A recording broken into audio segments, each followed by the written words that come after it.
बाबा खाटू श्याम गणेश, शीश का दानी या हारे का सहारा, ये है चुमकाना धाम। श्री कृष्ण ने कहा, कलयुग में पूजे जाओगे मेरे नाम से। नमस्कार दोस्तों, भारत एक ऐसा देश है जहां हर व्यक्ति को कोई भी धर्म मानने का पूरा अधिकार है। धर्म की बात करें तो धर्म जो है वो कभी भी एकता और अखंडता के आड़े नहीं आए हैं। भारत में बहुत सारे धर्म हैं, हिंदू, मुस्लिम, सिख, ईसाई, जैन, बौद्ध, हर तरह के धर्म हैं यहाँ पे। और हर धर्म ने यहां पर एक ही चीज सिखाई है कि मिलजुल कर रहो, ईश्वर एक है। आज हम एक ऐसे तीर्थ स्थान की बात करने आए हैं जिसे कलयुग का अवतार भी कहा जाता है। हम बात करते हैं बाबा खाटू श्याम की। बाबा खाटू श्याम कहें या हारे का सहारा कहें या शीश का दानी कहें, आज से कुछ वर्षों पहले तक ही श्री खाटू श्याम जी का नाम केवल राजस्थान में ही जाना जाता था, मगर इधर कुछ वर्षों से खाटू श्याम जी का प्रचार इतना अधिक बढ़ गया है कि केवल भारत में ही नहीं बल्कि पूरे विश्व में लोग जो हैं इन्हें जानते नहीं, बल्कि अनेक परिवारों ने खाटू श्याम जी के जो चमत्कार हैं उनको अपनी आंखों से प्रत्यक्ष रूप से देखा है। राजस्थान के सीकर जिले के रिंगस कस्बे से लगभग 18 किलोमीटर की दूरी पर श्री खाटू श्याम जी का मंदिर स्थित है। वहीं दूसरी ओर हरियाणा राज्य के पानीपत जिला में समालखा कस्बे से लगभग 5 किलोमीटर की दूरी पर स्थित है चुलकाना धाम। चुलकाना धाम ये वही जगह है जहां पर बाबा ने अपना शीश दान दिया था। चुलकाना धाम को काली काल का सर्वोत्तम तीर्थ स्थान भी माना गया है। यहां आज भी पीपल का वो पेड़ स्थित है जिसके सारे पत्ते खाटू श्याम ने एक ही तीर से छेद दिए थे। चुलकाना धाम का संबंध महाभारत से जुड़ा है। श्री खाटू श्याम जी की एक पौराणिक प्रचलित जो कथा है वो आज मैं आप लोगों से साझा करता हूं। पौराणिक कथाओं के अनुसार भीम के पुत्र थे घटोत्कच, जिनका विवाह दैत्य पुत्री कामकंटकटा के साथ हुआ था। उनके एक पुत्र था जिसका नाम बर्बरीक रखा गया था। बर्बरीक को भगवान शिव और विजय माता का आशीर्वाद था और उस आशीर्वाद से उनके पास बहुत सी अनोखी शक्तियां थी।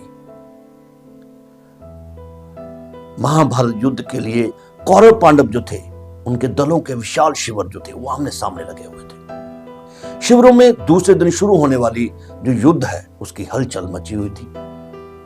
युद्ध नीति के अनुसार सूर्य छिपने के बाद दोनों पक्षों के लोग आपस में मिलजुल सकते थे, आपस में बातचीत कर सकते थे। इसलिए धर्मयुद्ध के इन शिविरों में भी सैनिक जो थे वो आपस में मिलजुल रहे थे। शिविरों के बीच की जो भूमि थी वो वीरों के साथ भरी हुई थी। तभी सुसज्जित रथ पर एक तेजस्वी योद्धा वहां पर आता है। पीपल के वृक्ष के नीचे उसने अपना रथ रोका, घोड़ों को खोलकर चरने के लिए छोड़ दिया, शस्त्र आदि उतारकर जलपान किया और अपने रथ पर ही विश्राम करने लग गया। उसे जो थे दोनों दलों के जो वीर थे उन्होंने आकर घेर लिया। सभी ने एक ही प्रश्न किया कि आप किस ओर से युद्ध करेंगे। बर्बरीक ने कहा, मैं किसी भी दल की ओर से नहीं हूं, अभी तो मैं एक दर्शक की भांति इस महायुद्ध को देखने आया हूं। बाद में मैं उस दल की ओर से युद्ध करूंगा जो पराजित होगा, या यूं कहें जिसके साथ अन्याय होगा। सब बड़े हैरान हो गए, बड़ी हैरानी से उसे देख रहे थे। उपस्थित लोगों में से एक ने पूछा, लेकिन आपकी सेना कहां है? क्या आपकी सेना पीछे आ रही है? उन्होंने कहा, नहीं, मुझे सेना की आवश्यकता नहीं, मैं बिना सेना के ही आया हूं। बर्बरीक ने बड़े गर्व से यह बात कही।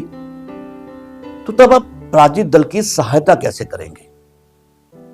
इस पर महाबली बर्बरीक मुस्कुराए, मुझे सेना की आवश्यकता नहीं है, मुझे अपने धनुष और इन 3 बाणों पर असीम विश्वास है। मैं एक ही बाण से शत्रु सेना का संहार कर सकता हूं। छूटने पर मेरा पहला बाण हर व्यक्ति के मृत्यु स्थल पर निशान लगा देगा और दूसरा बाण उन्हें बीन देगा। आपका नाम? बहुत से लोगों ने एकदम हैरानी से पूछा। मैं भीमसेन का पुत्र, घटोत्कच का पुत्र महाबली बभीक हूं। आंधी की तरह कुछ ही क्षणों में यह बात दोनों शिविरों में फैल गई। हर किसी पर बर्बरीक का ही नाम गूंज रहा था। सैनिक लोग बात की गहराई तक शायद नहीं पहुंच रहे थे, पर बात की गंभीरता को समझने वाले योद्धा चिंतित हो रहे थे।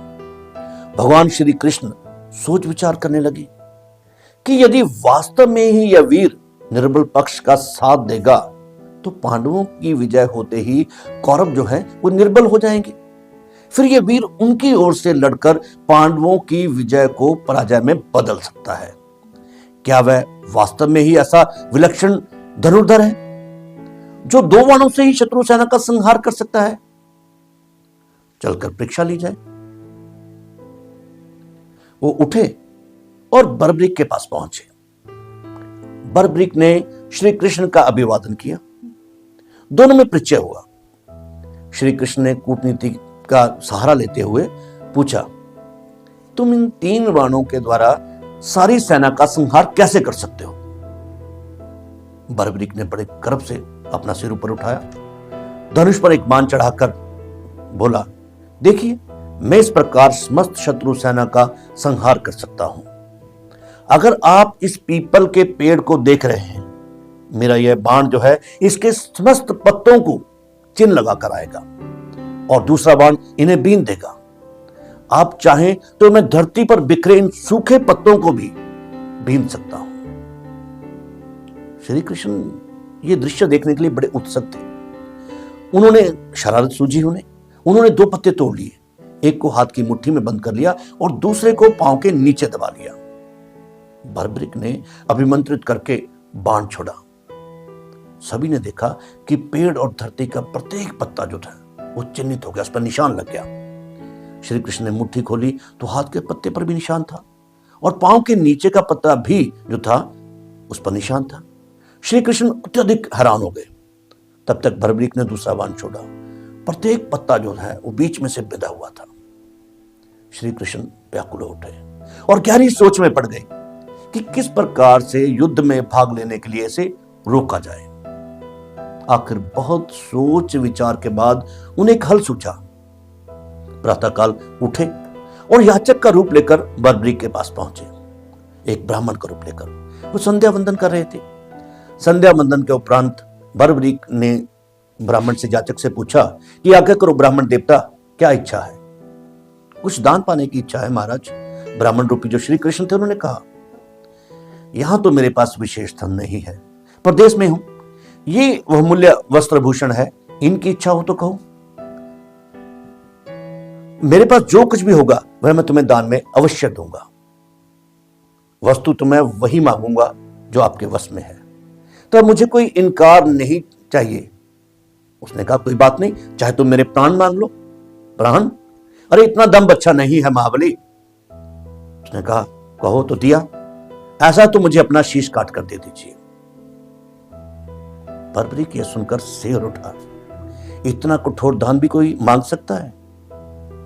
उन्होंने क्रोध को दबाकर कहा, मुझे विश्वास ही नहीं होता कि तुम ब्राह्मण याचक हो। तुमने दान प्रथा को कलंकित किया है। तुम अवश्य ही कोई कूटनीतिज्ञ हो। जो वचन मैंने दिया है उसे मैं अवश्य पूरा करूंगा, किंतु अब तुम मुझे यह बता दो कि वास्तव में तुम हो कौन? श्री कृष्ण ने अपना रूप बदलते हुए कहा, मैं कृष्ण हूं बर्बरीक। मैं नहीं चाहता कि तुम महायुद्ध में भाग लो और तुम्हारे कारण दोनों पक्षों का विनाश हो। बर्बरीक ने कहा कि मैं अपने वचन को पूरा करूंगा, परंतु मेरी इच्छा तो मेरे साथ ही मिट जाएगी। मैं इस महायुद्ध को अच्छी तरह से देखना चाहता हूं। सृष्टि के सभी महारथी इसमें जो है सम्मिलित हो रहे हैं। मैं देखना चाहता हूं कि कौन कितना बली है। तुम्हारी इच्छा अवश्य पूरी होगी। श्री कृष्ण ने शीश को अपने हाथ में लिया, अमृत से उसको छींचकर अमर करते हुए एक टीले पर रखवा दिया। श्री कृष्ण ने महाबली को खुश होकर यह वरदान दिया कि हे महाबली बर्बरीक, कलयुग में तुम मेरे नाम से पूजे जाओगे और जो तुम्हें सच्चे मन से ध्याएंगे वो मन वांछित फल पाएंगे। और आज सच में ये जग में विख्यात है, उस काल के बर्बरीक आज के बाबा शाम है। और आज जो सारा संसार है उन्हें शीश के दानी के रूप में जानता है। और वो पीपल का वृक्ष भी चुलकाना धाम में आज भी स्थित है, जिसके हर पत्ते पर आज भी जो चिन्ह है वो अंकित है। इस वृक्ष की परिक्रमा मात्र से ही लोगों की जो मनोकामनाएं हैं वो पूर्ण हो जाती हैं। ताज़ा अपडेट्स व बड़ी खबरों के लिए सब्सक्राइब करें आज प्रकाश टीवी और बेल आइकन दबाना ना भूलें।